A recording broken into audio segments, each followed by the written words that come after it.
तो साथियों हम इस क्लास में मैक्सिमम क्वेश्चंस आपके सामने लेकर आ रहे हैं। बहुत इंपॉर्टेंट ये क्लास रहने वाली है, तो सभी स्टूडेंट इस क्लास को ज़्यादा से ज़्यादा शेयर करिए। यहाँ पर आपके सामने जो पहला प्रश्न दे रखा है वो है साथियों शराब अनुपात आपको दे रखा है अंगूर, उसके बाद समानुपात का चिन्ह है, उसके बाद आपको दे रखा है विस्की अनुपात प्रश्नवाचक का चिन्ह।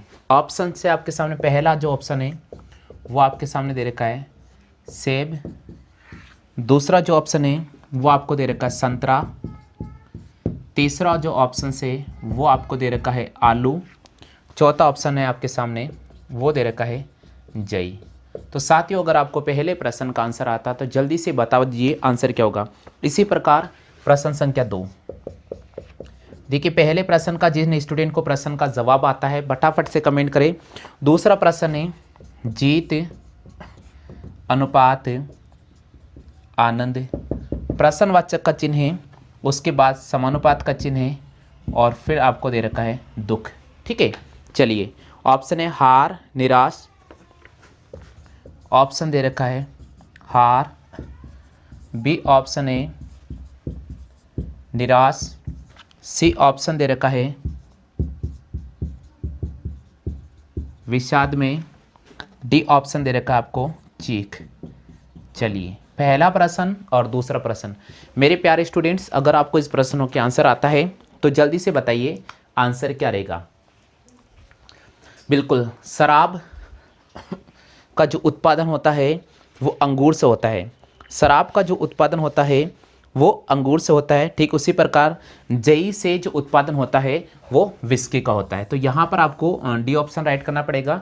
देखिए शराब बनाने के लिए आपको अंगूर की आवश्यकता होती है, इसी प्रकार विस्की बनाने के लिए आपको किसकी आवश्यकता होती है, जई की आवश्यकता होती है। विस्की बनाने के लिए किसकी आवश्यकता होती है, जई की आवश्यकता होती है। चलिए नेक्स्ट प्रश्न है, जिस प्रकार जीत से आनंद की प्राप्ति होती है उसी प्रकार हार से आपको दुख होता है।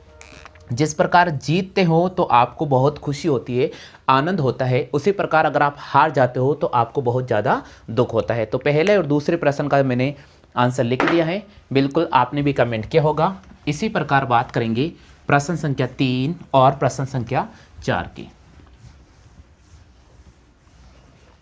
चलिए बच्चों, तीसरा प्रश्न दे रखा घड़ी समय, तीसरा प्रश्न दे रखा आपको घड़ी अनुपात समय, समानुपात का चिन्ह आपको दे रखा है, आगे दिया गया है थर्मामीटर और उसके बाद प्रश्नवाचक का चिन्ह है। आपको दे रखा है यहाँ पर ताप विकिरण ऊर्जा और गर्मी। ताप बी ऑप्शन दे रखा है विकिरण, सी ऑप्शन दे रखा है ऊर्जा और डी ऑप्शन से आपको दे रखा है गर्मी। चलिए प्रश्न संख्या 3 का अगर आपको जवाब आता है तो जल्दी से बताइए। चौथा प्रश्न भी मैं लिख देता हूं स्क्रीन पे, जीवाणु सूक्ष्मदर्शी, आपको दे रखा है जीवाणु अनुपात सूक्ष्मदर्शी, समानुपात का चिन्ह है और उसके बाद आपको दे रखा है चंद्रमा और उसके बगल में आपको दे रखा प्रश्नवाचक का चिन्ह। 4 ऑप्शन से आपको मिलेंगे। ऑप्शन से आपको दे रखा है, ऑप्शन से रात्रि पृथ्वी सैटेलाइट, ऑप्शन है रात्रि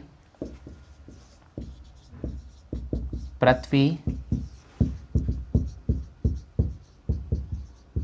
सैटेलाइट और डी ऑप्शन है भैया इनमें से कोई नहीं। फटाफट से बताइए आंसर क्या रहेंगे, फटाफट से। देखिए प्यारे स्टूडेंट्स अगर आपको इन प्रश्नों के आंसर आ रहे, आपको टेंशन नहीं लेना है, घबराना नहीं है, बट फटाफट से जवाब देना है। जिनको आ रहा है स्टूडेंट्स कोशिश करें, बहुत इंपॉर्टेंट सेशन है तीसरा और चौथा प्रश्न। हाँ जी, जिस प्रकार घड़ी का उपयोग समय देखने के लिए किया जाता है उसी प्रकार थर्मामीटर का उपयोग किसके लिए, टेम्परेचर मेजरमेंट यानी ताप मेजरमेंट करने के लिए किया जाता है। तो तीसरे प्रश्न का आंसर तो आपको मिल चुका है। चलिए चौथे प्रश्न की बात करते हैं। जिस प्रकार जीवाणु को सूक्ष्मदर्शी से देखा जाता है उसी प्रकार चंद्रमा को देखने के लिए आपको एक सिस्टम की जरूरत पड़ेगी और वो सिस्टम होता है दूरदर्शी। वो सिस्टम होता है दूरदर्शी।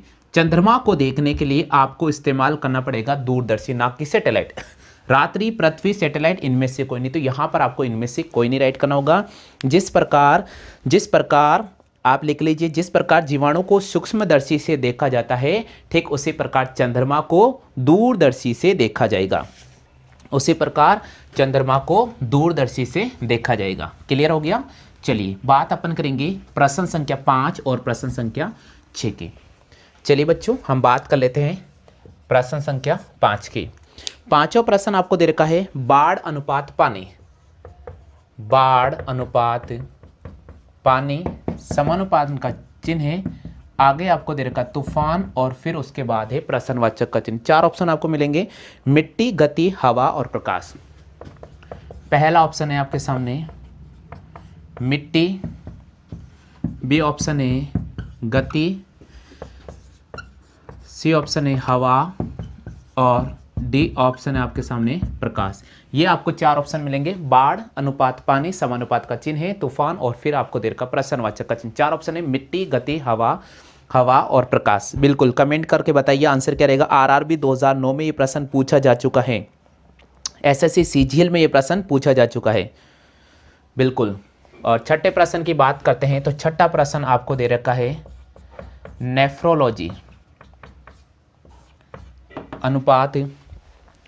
नेफ्रोलॉजी अनुपात गुर्दा समानुपात का चिन्ह है। उसके बाद आपको प्रश्नवाचक का चिन्ह दे रखा है और फिर आपके सामने लिखा गया हृदय।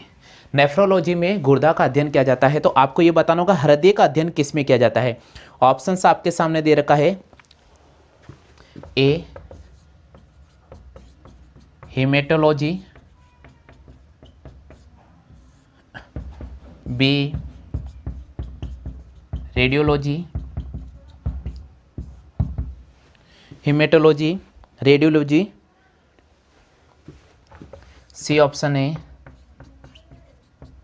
कार्डियोलॉजी और डी ऑप्शन से इनमें से कोई नहीं। इनमें से कोई नहीं। बताइए स्टूडेंट्स, बाढ़ अनुपात पानी समानुपात का चिन्ह है, तूफान और फिर आपको दे रखा प्रश्नवाचक का चिन्ह। बिल्कुल कमेंट कीजिएगा। 5वें प्रश्न का आंसर आप में से कितने स्टूडेंट्स यहां पर लेकर आ चुके हैं 5वें प्रश्न का, बताइए जल्दी से। 5वें प्रश्न, जिस प्रकार बाढ़ पानी के कारण आता है उसी प्रकार तूफान किसके कारण होता है? हवा के कारण आता है। तूफान किस कारण आता है? बाढ़ पानी के कारण आता है, तो तूफान हवा के कारण आता है। क्लियर हो गया।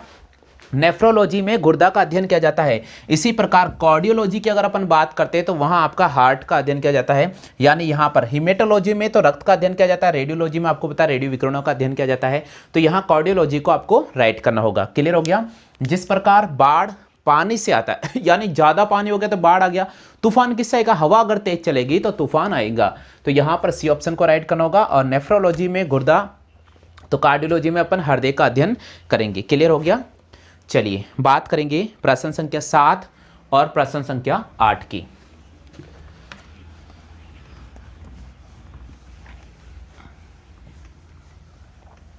प्रश्न संख्या 7 और प्रश्न संख्या 8 की बात कर रहे हैं। हाँ, 7वां प्रश्न दे रखा शरीर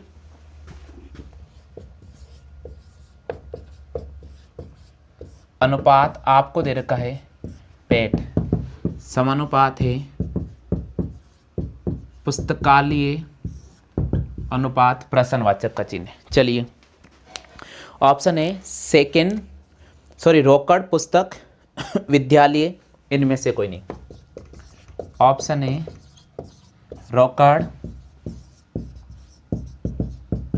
पुस्तक पुस्तकालय और इनमें से कोई नहीं। बताइए आप प्रश्न संख्या 7 का आंसर।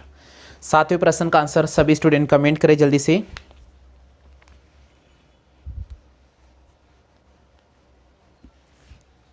वाह, सही जवाब दिया है भैया, बहुत अच्छी बात है।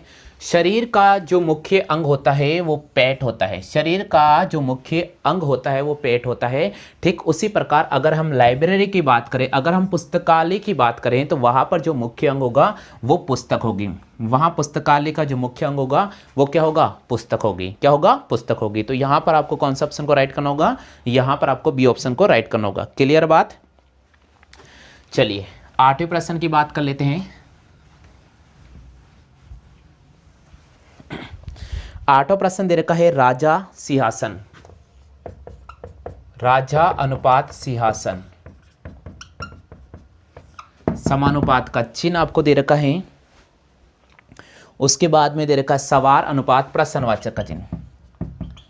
सवार अनुपात प्रश्नवाचक का चिन्ह। ऑप्शन जो आपको दे रखा है वो है कुर्सी, घोड़ा, सीट, काठी। कुर्सी, घोड़ा, सीट, काठी। बताइए 8वें प्रश्न का आंसर क्या रहेगा? राजा जिस प्रकार सिंहासन पर बैठता है, राजा जिस प्रकार सिंहासन पर बैठता है उसी प्रकार घोड़ा की सवारी होती है। तो बिल्कुल 8वें का आप सही जवाब कर रहे हैं, बिल्कुल सही जवाब है बी। राजा जिस प्रकार सिंहासन पर बैठता है उसी प्रकार घोड़े की सवारी होती है। उसी प्रकार घोड़े की क्या होती है? सवारी होती है। क्लियर हो गया जी। 9वें प्रश्न की बात करेंगे। 9वां प्रश्न दे रखा कोशिका विज्ञान। कोशिका अनुपात कोशिका विज्ञान, पक्षी अनुपात प्रश्नवाचक का चिन्ह। देखो कोशिका यानी कोशिका विज्ञान का अध्ययन कोशिका में किया जाता है। ये भी आप कमेंट कर सकते हैं। तो आप मुझे बताइए पक्षी का अध्ययन किस में करेंगे? ऑप्शन दे रहा हूं मैं, दंत विज्ञान, कवक विज्ञान, पक्षी विज्ञान, व्युत्पत्ति विज्ञान। बिल्कुल देखो कोशिका का अध्ययन कोशिका विज्ञान में किया जाता है, तो पक्षियों का अध्ययन किस में किया जाता है?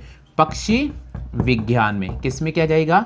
पक्षी विज्ञान में। तो 9वें प्रश्न का तो आपको आंसर आपको लिख लेना होगा। कोशिका का अध्ययन कोशिका विज्ञान में किया जाता है, तो पक्षियों का जो अध्ययन है वो पक्षी विज्ञान में किया जाएगा। चलिए 10वां प्रश्न है शैल विज्ञान, चट्टान। 10वां प्रश्न में आपके सामने लिख रहा हूं शैल विज्ञान अनुपात आपको दे रखा है भाई चट्टान, आगे दे रखा है जीवाश्म और फिर दे रखा प्रश्नवाचक का चिन्ह। चलिए बताइए क्या आएगा? शैल विज्ञान में चट्टानों का अध्ययन किया जाता है, तो जीवाश्म में किसका अध्ययन किया जाएगा? सॉरी जीवाश्म विज्ञान है यहाँ पर, जीवाश्म विज्ञान और अनुपात प्रश्नवाचक का चिन्ह। बिल्कुल शैल विज्ञान में चट्टानों का अध्ययन किया जाता है, तो जीवाश्म विज्ञान में किसका अध्ययन किया जाता है? जीवाश्म का अध्ययन किया जाता है। किसका अध्ययन किया जाता है? जीवाश्म का अध्ययन किया जाता है। शैल विज्ञान में चट्टान का अध्ययन किया जाता है, तो जीवाश्म विज्ञान का अध्ययन किया जाता है। किसका अध्ययन किया जाता है? जीवाश्म विज्ञान का अध्ययन किया जाता है। क्लियर हो गया? आ गया सभी को समझ में? चलिए इसी प्रकार मैं आपके सामने 11वां प्रश्न लेकर आ रहा हूँ। 11वां प्रश्न आपको दे रखा है गतकल। देखिए समझने की कोशिश कीजिएगा, सिंपल क्वेश्चन है। गतकल अनुपात आगामी कल, गतकल अनुपात आगामी कल, और उसके बाद आपको दे रखा मार्च अनुपात प्रश्नवाचक का चिन्ह। आप बता सकते हैं क्या आएगा? मार्च अनुपात प्रश्नवाचक का चिन्ह, गतकल और उसके बाद दे रखा आगामी कल और फिर दे रखा मार्च और अनुपात प्रश्नवाचक का चिन्ह। बिल्कुल 11वें प्रश्न का बताइएगा। बिल्कुल देखिए गतकल, ये कल की बात है, ये आज की बात है और ये आज की, ये देखिए ये आज की बात है, ये कल की बात है और ये आगामी कल। इसका मतलब यहाँ पर जो अंतर चल रहा है वो 2 दिन का चल रहा है। तो मार्च से आप 2 दिन आगे बढ़ जाइए ना, मार्च के 2 महीना आगे। मार्च के बाद क्या आता है? अप्रैल, और अप्रैल के बाद क्या आएगा? मई। तो यहाँ पर आ जाएगा अपने पास में मई। क्या आ जाएगा? मई। जिस प्रकार गत कल के 2 दिन बाद आगामी कल आता है, ठीक उसी प्रकार मार्च के 2 माह बाद में जो महीना आता है वो मई का महीना आता है। कौन सा महीना आता है? मई का महीना आता है। कौन सा महीना आता है? मई का महीना आता है। क्लियर हो गया? चलिए बात करेंगे प्रश्न संख्या 12 और 13 की। देखिए अब मैं आपको थोड़ा स्पीड करा रहा हूँ क्योंकि क्वेश्चंस लिख रहा हूँ मैं और आपको आंसर डायरेक्टली बता रहा हूँ क्योंकि काफ़ी क्वेश्चंस है भैया इसमें। पिघलना, आगे है द्रव, पिघलना, अनुपात आगे है दर, समानुपात की जमना और प्रश्नवाचक का चिन्ह। बताइए क्या हो सकता है। ऑप्शंस में दे सकता हूं आपको, ऑप्शंस में दे सकता हूं क्रिस्टल, ठोस, वर्ष और वाष्पित करना। बताओ जल्दी से क्या होगा। क्रिस्टल, ठोस, वर्ष और वाष्पित करना। बताइए जल्दी से, ध्यान से सुन लो बस। पिघलना दर, पिघलना लिक्विड होता है तो वो तो पिघलेगा भाई, लिक्विड होता है तो वो पिघलेगा, पिघलेगा ना। जिस प्रकार कोई भी पदार्थ पिघल कर द्रव बनता है, उसी प्रकार कोई भी ठोस पदार्थ होता है, कोई भी ठोस पदार्थ होता है वो जमने के बाद ठोस बन जाता है। तो यहां पर आपको ठोस पदार्थ को राइट करना होगा। आगे भैया, अब एक आपके सामने मैं क्विज देता हूं, आप उसका रिप्लाई जरूर करना। तो चलिए साथियों, एक क्विज लिख लीजिए आप, और अगर आपको इस प्रश्न का जवाब आता है तो जरूर कमेंट कीजिएगा। आपको यहां दे रखा है ऊन अनुपात भेड़, समानुपात का चिन्ह आपको दे रखा है, फिर आपके सामने लिखा गया है रेशम, अनुपात प्रश्नवाचक का चिन्ह। 4 ऑप्शंस में आपके सामने दे रहा हूं, ऑप्शन लिख लीजिएगा। ऑप्शंस आपको दे रखा है तसर, बी ऑप्शंस की अगर अपन बात करते हैं तो आपको दे रखा मधुमक्खी, सी ऑप्शंस की बात करते हैं तो आपको दे रखा रेशम कीड़ा, और डी ऑप्शंस की बात करते हैं आपको दे रखा है इनमें से कोई नहीं। साथियों, ये आज का क्विज है। सभी स्टूडेंट से मेरा निवेदन है कि आप इसका कमेंट जरूर कीजिएगा। दोस्तों, अगर वीडियो आपको पसंद आता है तो बिल्कुल वीडियो को लाइक करें। चैनल पर अगर आप पहले बार और नए आए हैं तो जरूर आप चैनल को सब्सक्राइब कर लीजिएगा। आज के लिए बस इतना ही साथियों। जय हिंद, वंदे मातरम।